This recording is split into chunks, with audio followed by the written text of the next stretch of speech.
एपटे राज्यसभा को जिबे कि राज्य बीजेपी सभापति मनमोहन सामल ममता महंत राज्यसभा इस्तीफा एवं बीजेपी रे योगदान पर एने बढ़ी चर्चा।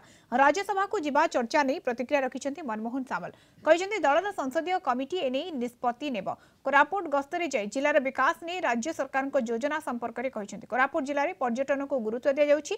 देवमाली रे पर्यटन विकास सहित युवपीढ़ी को रोजगार जोगाई दिया जिवो। अविभक्त कोरापुट जिले में रेल संजोग सह गमनागमन को प्राधान्य दिया। कृषि क्षेत्र में कोरापुट को प्राधान्य दिया। धान किणा बिकारे प्रशासन नजर रहिबो।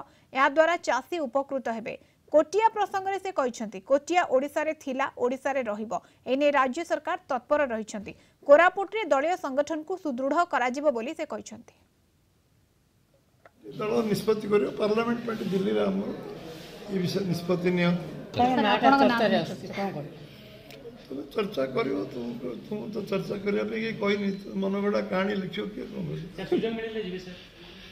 पार्लियामेंट पार्टी निष्पत्ति कोरापुट अंचल जो जो संभावना अच्छी कृषि संभावना पर्यटन संभावना एवं अंचल रेलवे मालकानगिरी पर्यंत रेल लाइन संभावना एवं ये अंचल इंफ्रास्ट्रक्चर रास्ता घाट इलेक्ट्रिक पानी व्यवस्था एवं शिक्षा और स्वास्थ्य या पर अधिक ध्यान दिया जो कोरापुट अंचल एवं ये सरकार 5 वर्ष गोटे नुआ अध्याय सृष्टि करिवो।